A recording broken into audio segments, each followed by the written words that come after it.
Hello जी, राधे राधे। कैसे आप सभी? आई होप आप सभी ठीक होंगे और मैं भी हूँ एकदम बढ़िया। तो गाइस, ये ब्लॉग की शुरुआत मैं करी सुबह 4 बजे से और 4 बजे मैं उठ चुकी हूँ। उठ तो हम 3 बजे गए थे, बस अभी ये कि थोड़ा बहुत ब्लॉग वगैरह शूट कर रही थी। थोड़ा टाइम निकल गया था यहाँ पर ब्लॉग शूट करने के लिए, तो मैं कहा चलो थोड़ी सी अपडेट बना देती हूँ मैं भी। तो यहाँ पर हम कर रहे हैं तैयारी सुबह 4 बजे नहाने धोने की, और हम जा रहे हैं आज यात्रा में हम जा रहे हैं चूड़धार, और हम बहुत सारे लोग जा रहे हैं और हमारे को पिक करने मामू का बेटा आने वाला है थोड़ी देर में। इसीलिए हम फटाफट यहाँ पर नहाने धोने के लिए अपना अपना काम संभाल रहे थे। मैं पानी गर्म कर रही थी, मम्मा कपड़े में प्रेस कर रहे थे, और सिस्टर यहाँ पर खाना बना रही थी रास्ते के लिए, क्योंकि खाना हमें घर से ही ले जाना पड़ता है। उधर कहीं भी खाना प्रोवाइड नहीं होता है, और अगर कहीं हो भी गया गलती से किसी ने अगर बनाया हुआ हो तो वहाँ पर बहुत महंगाई है, बहुत से भी बहुत ज़्यादा। और शायद वो उनके लिए सही भी है, क्योंकि वहाँ पर क्या है कि एक तो वहाँ रोड नहीं है, जाने का कोई सोर्सेज नहीं है, तो वहाँ पर महंगाई होना लाजमी है। इसीलिए हम क्यों उनको कष्ट दें, और हमारे को अच्छा लगता है हम घर से ही अपने लिए मतलब खाना पीना लेके जाए तो वो ज़्यादा अच्छा होता है। तो यहाँ पर हमारी नारेबाजी स्टार्ट हो गई थी। लोग इतने ज़्यादा थे कि हम सब तो भाई केरियल पे चढ़ गए थे ऊपर, और अंदर हमने बच्चों को बिठा दिया था, लेडीज़ को बिठा दिया था, सब कोई।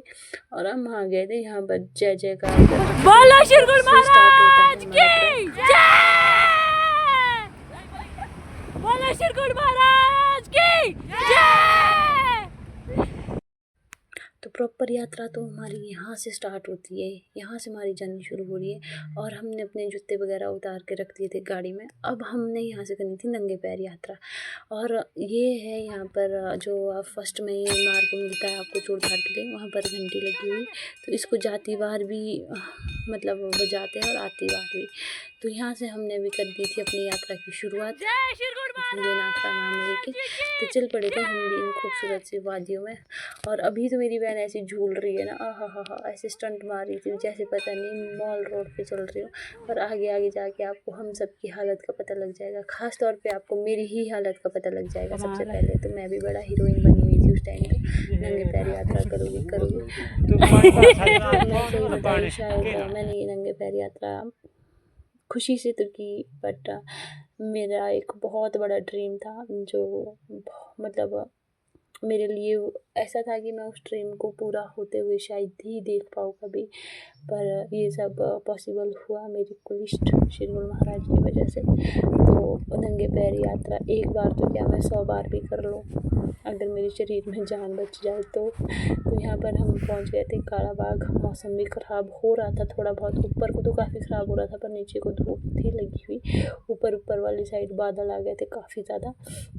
तो यहाँ का व्यू आप सही में ऐसा फील करोगे ना कि नहीं जाना है यहाँ से, मतलब ऐसे मन लगता है कि जाना ही नहीं है। और ये रास्ते में आपको ऐसी ऐसी चीज़ें मिलती रहेगी, अगर आपको इनके महत्व पता होगे तो आपको इन रहस्य को जानने में और भी दिलचस्पी होगी।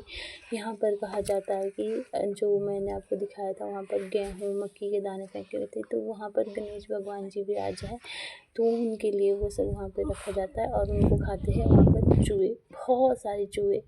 और यहाँ पर हम पहुँच गए थे ऊपर चूड़ू का टावरा, यहाँ का नाम है चूड़ू का टावरा। यहाँ पर क्या हुआ था कि शिव भगवान ने श्राप दिया था, एक परिवार बसता था यहाँ पर इस पत्थर पे। अब मुझे इतना पता नहीं है, इसकी हिस्ट्री सुनी थी काफ़ी पहले अपने नानी जी से, उनको इन सब बातों का बड़ा ज्ञान हुआ करता था।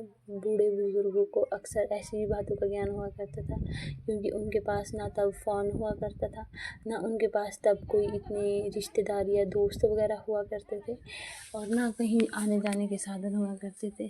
तो वो ऐसे ही ज्ञानी ध्यानी लोग हुआ करते थे, जिनमें से एक मेरे नानी जी भी थे। उनको हर एक हिस्ट्री के बारे में पता था, वो हर एक हिस्ट्री सुनाया भी करते थे।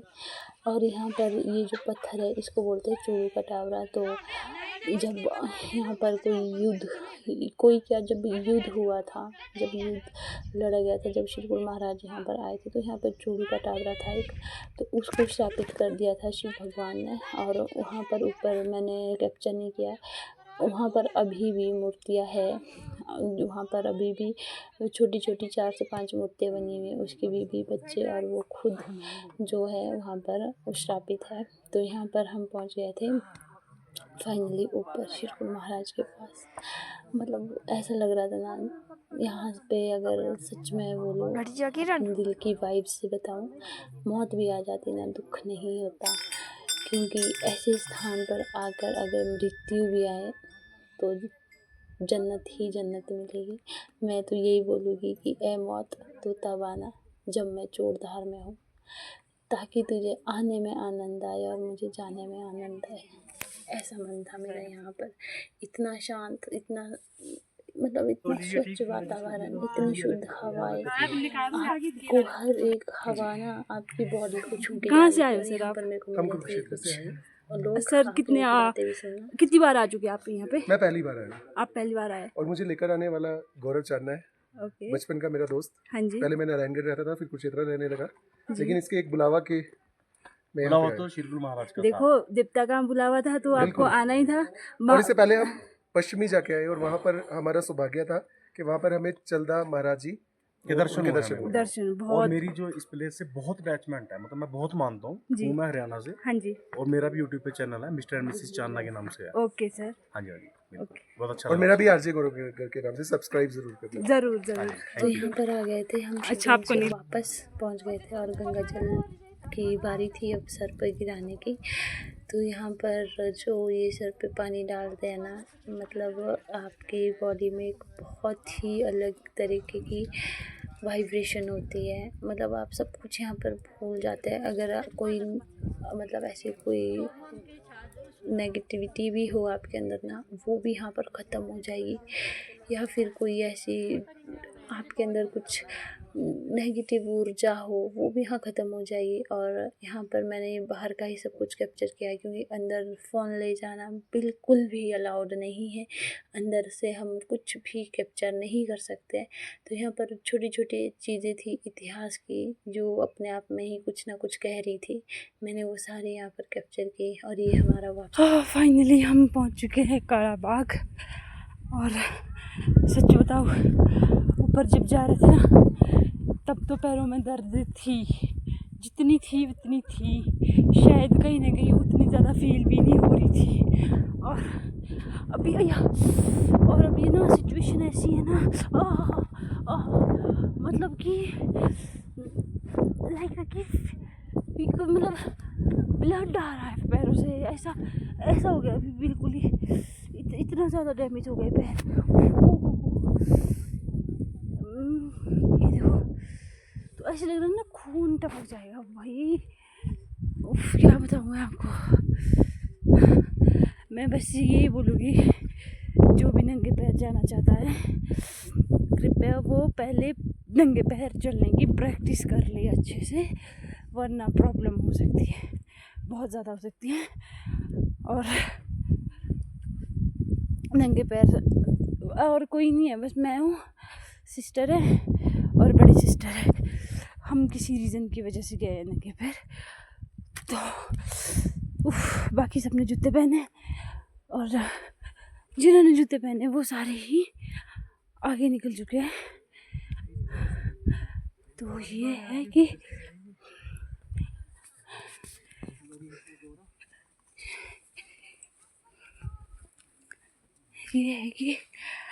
हम गाड़ी तक पहुंच जाए किसी भी हाल में, बस पहुंच जाए। मैं रियलिटी बताऊँ तो ये दो भी है, इन्होंने अभी शूज़ नहीं डाले, ये भी नंगे पैर ही है, दीदी और मेरी बहन। तो ये भी ठीक चल रही है, इवन कि बहुत अच्छा चल रही है। और भाई मैं अपनी बात बताऊँ तो मेरे तो छिलके उतर गए, छिलके मतलब ऐसे हो रहा है ना, बस ब्लड आएगा, ऐसा फील हो रहा है पैरों में कि बस ब्लड आएगा डायरेक्ट। तो भाई अपने रिस्क पे आए नंगे पैरों से। बाकी जय श्री गुरु महाराज, जय विजट महाराज, जय हो।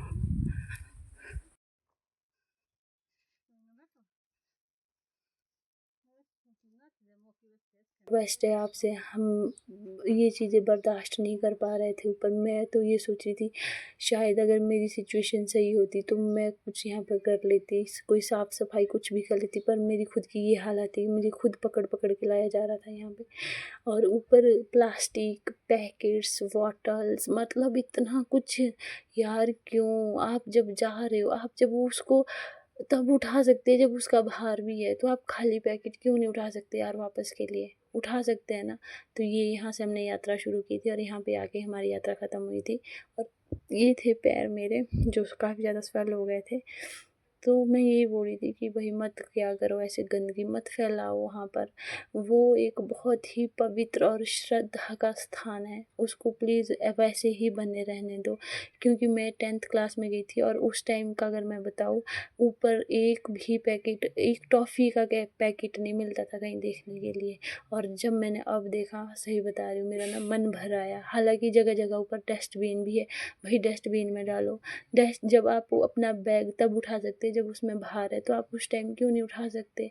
जब उसमें आपको खाने पीने की चीज़ें सारी ख़त्म होंगी, खाली पैकेट तो आप उठा ही सकते हैं ना यार। तो मत किया अगर वैसे, हम्बल रिक्वेस्ट है मेरी सभी यात्रियों से जो भी ऊपर को जा रहा है। तो यहाँ पर हम आ गए थे वापस के लिए, 9 बज गए थे हमारे को गाड़ी में ही। नींद भी आ रही थी और नहीं भी आ रही थी, पैरों की हालत बहुत ख़राब थी। थोड़ी बहुत नींद आई भी थी बीच में और तभी झटके लग रहे थे और पैर वाइब्रेट कर रहे थे। ये था मेरे मामू के बेटे का बेटा जो कि सो गया था। ठीक है गाइस, अब ज़्यादा क्या हुआ, हमारी यात्रा मंगलमय रही। राधे राधे।